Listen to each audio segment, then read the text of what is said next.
मैं हूं अभिषेक कुमार तिवारी और आप देख रहे हैं टेक्निकल नोसेट।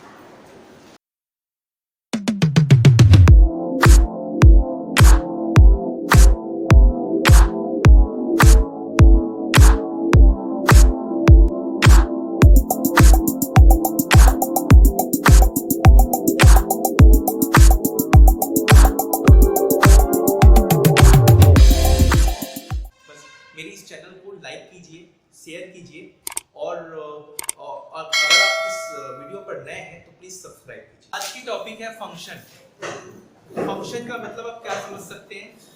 फंक्शन का मतलब होता है किसी कार्य को करने के लिए, ऑपरेशन परफॉर्म करने के लिए ऐसा समूह बनाना, ऐसा प्रोग्राम डिजाइन करना जिसके माध्यम से हम एक साथ कई चीजों को कर सकें, कई ऑपरेशन को परफॉर्म कर सकें। तो फंक्शन का एक्चुअली डेफिनेशन होता है इसी लैंग्वेज में कि मतलब एक से ज्यादा स्टेटमेंट्स मिलकर जब एक ग्रुप बन जाते हैं तो उसे हम एक फंक्शन कहते हैं और उसे अलग अलग वे से कॉल करके हम यूज कर सकते हैं। ठीक है, तो फंक्शन के पार्ट्स में हम लोग आज देखेंगे। पहले देखेंगे कि इंट्रोडक्शन, ये कैसा चलता है, इसका इंट्रोडक्शन क्या है, ठीक है, विद एग्जांपल। ठीक है, सेकेंड नंबर पर हम लोग देखेंगे इसका स्ट्रक्चर कैसा होता है। ठीक है, स्ट्रक्चर ये बनता कैसे है और इसके रूल्स क्या क्या हो सकते हैं, रूल्स देख सकते हैं हम लोग। ठीक है, तो और ग्राफिकली मतलब इसका डिजाइन कैसा होता है ये भी देखेंगे इसमें। ठीक है, तो सबसे पहले देखते हैं हम लोग इंट्रोडक्शन पे। फंक्शन का मतलब ये है जहां पर जब हम जैसे कि हमें बहुत सारे काम करने होते हैं। सपोज दैट मान लो एक आपको काम करना है, यहाँ पर एक ऑपरेशन परफॉर्म करना है, यहाँ पर लिखा हुआ है कोई ऑपरेशन, ठीक है, और इसे आपको करना क्या है, यहाँ पर ऐड करना है, एडिशन करना है, ठीक है, सब्ट्रैक्शन करना है,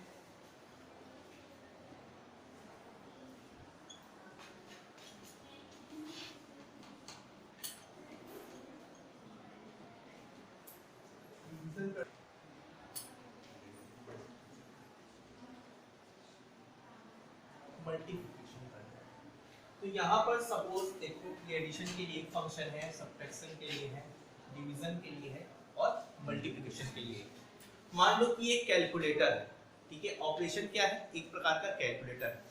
अब एक कैलकुलेटर में हम लोग देखते हैं कि हमें क्या करना पड़ता है, कहीं पर एडिशन करना होता है, कहीं पर सब्ट्रैक्शन करना होता है, कहीं डिवीजन करना होता है और कहीं पर मल्टीप्लिकेशन करना होता है। तो हम चाहते हैं कि ऐसा प्लेटफॉर्म हो जहां पर हम लोगों को ये ऑपरेशन परफॉर्म करने के लिए सिर्फ उसे कॉल करना पड़े और वो ऑटोमेटिकली वर्क कर जाए। मतलब एक ही प्रोग्राम में हम बहुत सारे अलग अलग फंक्शन को एक स्थान पर रख कर यूज कर सकते हैं, वर्कआउट उस पर कर सकते हैं। ये जो पार्ट कहलाता है ये कहलाता है फंक्शन। ठीक है, अब देखो ये बात आती है फंक्शन की, तो हम फंक्शन में ये भी समझ सकते हैं कि जैसे कि सपोज दैट हम एक और एग्जांपल लेते हैं। लो एक कार है, ठीक है, कार के फंक्शन क्या क्या हो सकते हैं आप बता रहे हैं इसको पहले। ठीक है, मान लो एक साइड में डाटा हो सकता है, कार का मॉडल नंबर, ठीक है, मॉडल नंबर हो सकता है, ठीक है, और कार का कलर हो सकता है, ठीक है। तो ये जो कलर करके हमें जो बता रहे हैं ये आपका कहला जाएगा डेटा टाइप। ठीक है, लेकिन जब ऑपरेशन की बात होगी तो गाड़ी कैसे चलती है, स्टार्टिंग होती है ना, स्टार्टिंग होती है ना, और कैसे चलती है, अगर स्टार्टिंग हुई ब्रेक लगता है उस पे, ठीक है, और क्या म्यूजिक प्ले होता है, म्यूजिक प्ले, ठीक है, ये क्या है फंक्शन। ठीक है, मतलब कि ये जो आपका डेटा टाइप पार्ट बता रहा है ये इसके डेटा को बता रहा है, कलर को बता रहा है। मान लो स्टार्टिंग होती है तो क्या चीज स्टार्टिंग होती है, मान लो मॉडल है, मतलब एक गाड़ी की बात की जा रही है, मतलब एक गाड़ी है, कोई भी कार है या टाटा की गाड़ी, कोई भी गाड़ी है, वो स्टार्ट होती है तो उस फंक्शन के अंदर में क्या क्या ऑपरेशन हो सकते हैं उनको एक डेटा के रूप में हम बता सकते हैं। उसके अंदर जो डेटा होते हैं उसके आधार पर वो एक्सेस हो सकता है और एक्सेस होने के बाद वो परफॉर्म करेगा कोई ऑपरेशन। तो इस प्रकार के जो पार्ट्स होते हैं उसे हम बोलते हैं फंक्शन। ये जो पार्ट है ये उसका फंक्शन है, ठीक है। और फंक्शन के अंदर उसे किस तरह से परफॉर्म करना है, उसके डेटा को किस तरह से एक्सेस करना है, ये जो भी काम होते हैं वो आपके उसके अंदर के स्टेटमेंट होते हैं, जो कि ग्रुप ऑफ स्टेटमेंट होता है और उसे हम बोलते हैं फंक्शन, ठीक है। डिजाइन भी बोल सकते हैं या फिर स्ट्रक्चर भी बोल सकते हैं। तो एक सी लैंग्वेज के फंक्शन के लिए हमें 3 चीजों की आवश्यकता होती है, ठीक है। वो 3 चीज होते हैं, पहला होता है फंक्शन का डिक्लेरेशन, ठीक है। उसके बाद दूसरा होता है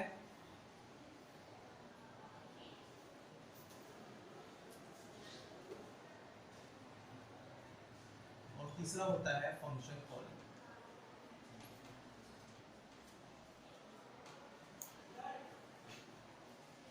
ठीक है। ये तीनों अलग अलग चीज है, लेकिन किसी भी फंक्शन को तैयार करने के लिए हमें यदि सी लैंग्वेज में किसी फंक्शन को तैयार करना है तो इन 3 चीजों के अलावा ये जो 3 चीजें होती है ना, ये बहुत ही जरूरी होती हैं, क्योंकि इन 3 चीजों के अलावा हम लोग किसी भी तरह से फंक्शन नहीं बना सकते। मतलब एक फंक्शन को बनाने के लिए हमें ये 3 चीज जरूरी है, एकदम नीड है, इसके बिना हम बना ही नहीं सकते। तो ये 3 चीज अगर जहाँ नहीं है वहाँ फंक्शन काम नहीं करेगा, ठीक है। ये 3 चीज होने चाहिए। अब ये है क्या क्या चीज, ये पहले समझते हैं।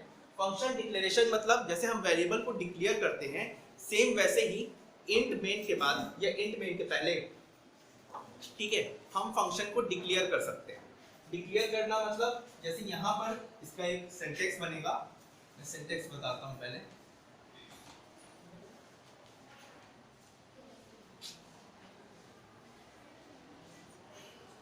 यहाँ पर आ जाएगा डेटा टाइप, यहाँ आ जाएगा फंक्शन नेम,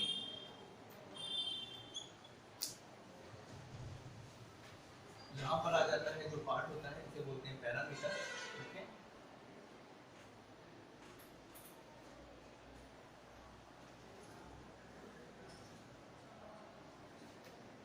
ठीक, ये जो पार्ट है ये आपका डिक्लेरेशन है, it is a part of declaration.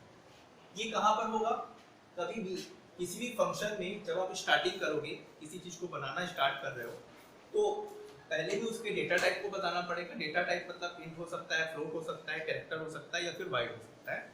और फंक्शन नेम रहेगा जो आप अपने हिसाब से नाम रख सकते हो। और उसके बाद ये जो ब्रैकेट है ये यूज किया जाता है। यदि ब्रैकेट के अंदर आप कुछ नहीं रखते हो उसका मतलब उसके अंदर वाइड होता है, और यदि कुछ रखते हो तो या तो फिर इंट हो सकता है या फिर कैरेक्टर हो सकता है, ठीक है। तो पैरामीटर को भी बनाने का एक अलग तरीका होता है, ये मैं आपको आगे बताऊंगा कैसे होता है, ठीक है। तो ये एक सेंटेंस होता है, ये बिलोंग कर रहा है आपका फंक्शन डिक्लेरेशन से, ठीक।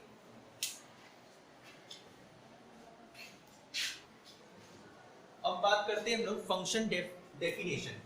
फंक्शन डेफिनेशन मतलब जहां हम फंक्शन को 1 बाय 1 डिफाइन करते हैं। जैसे हमें करना है क्या है, ऐड करने का प्रोग्राम बनाना है, जोड़ने का अगर प्रोग्राम बनाना है तो हम उनमें किस तरह फंक्शन के अंदर किसी भी वेरिएबल को डिक्लेयर करते हैं और उस वेरिएबल को कैसे एक्सेस करते हैं, इसके बारे में देखेंगे यहाँ पर। मतलब वो किस तरह से जमा हुआ है, उसको जमाने का तरीका है। तो जैसे अभी हम लोग फंक्शन का नेम लिखें तो यहाँ पर फंक्शन का नेम लिखा जाता है, ठीक है। पैरामीटर सेम रहेगा ऐसा,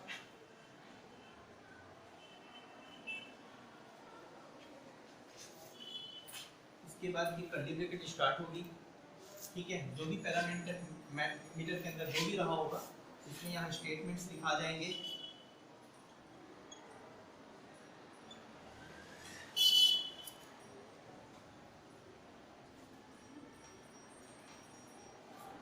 बंद हो जाएगा। एक चीज का ध्यान दीजिएगा, फंक्शन में जब भी कभी डिफाइन करेंगे किसी फंक्शन को तो इस ब्रैकेट के बाद में आपको सेमी कॉलम यूज नहीं करना है, क्योंकि सेमी कॉलम का मतलब होता है टर्मिनेट होना। और यहाँ अगर आप सेमी कॉलम लगा देते हैं तो ये यहीं से टर्मिनेट हो जाएगा कि इसके अंदर को टच नहीं कर पाएगा, इसके अंदर में कोई भी ऑपरेशन लिखें वो काम नहीं करेगा। तो आपको फंक्शन इस तरह बनाने हैं, ठीक है। फंक्शन कॉलिंग की, तो फंक्शन कैसे कॉल होता है? दो तरीके से कॉल होता है। एक तो वेरिएबल डिक्लेयर करते हैं, और वेरिएबल डिक्लेयर करने के बाद हम उसे पास करके उसे कॉल कर सकते हैं, जिसमें क्या होता है जनरली इंटीजर टाइप का या पैरामीटर जिसमें यूज़ किया गया है उस वाले फॉर्मेट हमको यूज़ करना पड़ता है। और डायरेक्ट करना है तो हमें सीधा सीधा एक फंक्शन का नाम लिखना पड़ता है, जैसे यहाँ लिखा फंक्शन, और ये ऐसा करके हम यूज़ करते हैं, तो ये डायरेक्ट इसकी कॉलिंग हो जाती है।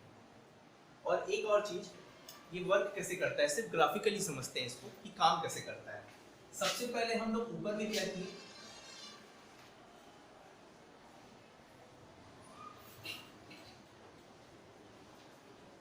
फंक्शन को डिक्लेयर किए, जो सेंटेंस बताया वैसा। उसके बाद यहाँ पर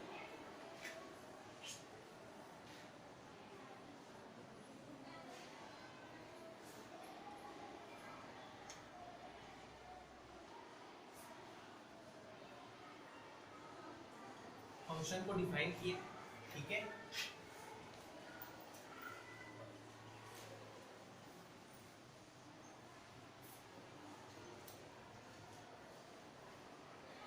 फंक्शन कॉलिंग, ठीक है। अब यहाँ पर क्या हो रहा है, डिक्लेरेशन मतलब क्या है, हमको उसे ये बताना है कि ये फंक्शन है और इस तरह से होगा। मतलब हमको उसके स्वरूप को, उसका जो रूप है, उसके आकृति है, उसको बताना है कि वो किस तरह से होगा। पहले से उसको बताना है कि ये इंटीजर टाइप का है, कैरेक्टर टाइप का है, फ्लोट टाइप का है, या फिर ये नो रिटर्न वाला वैल्यू है, नो रिटर्न नो आर्ग्यूमेंट है, रिटर्न विद आर्ग्यूमेंट है। ये सब चीज़ें जो होती है, अलग अलग टाइप्स होती हैं, उनको उसको बताना होता है कि ऊपर में कि वो किस तरह से है। अगर हम इसको नहीं बताते हैं, डायरेक्ट डिफाइन करके कॉलिंग करते हैं, तो वो कार्य नहीं करेगा, क्योंकि हमने उसे पहले से बताया नहीं है कि वो क्या चीज़ है। जैसे वेरिएबल को हमको डिक्लेयर करना पड़ता है, सेम वैसे ही फंक्शन को भी पहले डिक्लेयर करना पड़ता है, ठीक है। और उसके बाद आता है फंक्शन डिफाइन। फंक्शन डिफाइन का मतलब जो भी उसके ऑपरेशंस, जो मैं बता चुका पहले भी कि जो उसके अंदर के ऑपरेशंस होते हैं वो हो गए, और ये कॉलिंग। अब यहाँ से वो जब कॉल करता है, ठीक है, तो इसमें एक और चीज है, अगर फंक्शन डिफाइन दिया हुआ है, इसे आप उसके नीचे भी बनाते हैं। अगर पूरे मेन फंक्शन बनाए, मेन फंक्शन बना, उसके नीचे भी इसको बनाते हैं, अगर डिफाइन को नीचे भी बनाते हैं, तब भी कॉलिंग करने से वर्क करेगा। मतलब मेरा बोलने का मतलब है,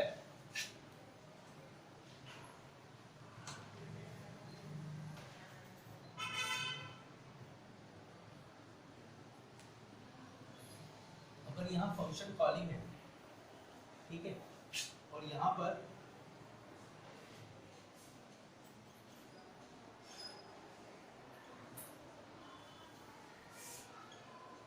फंक्शन डेफिनेशन है, तो कॉलिंग करने से भी ये फंक्शन डेफिनेशन वर्क करेगा। मतलब ये डिपेंड नहीं है कि आप इसको नीचे बनाते हैं या फिर ऊपर बनाते हैं, मतलब ये है कि इसे कॉल करने से मतलब है। और जो कॉलिंग का पार्ट है, ये हमेशा मेन फंक्शन के अंदर होता है।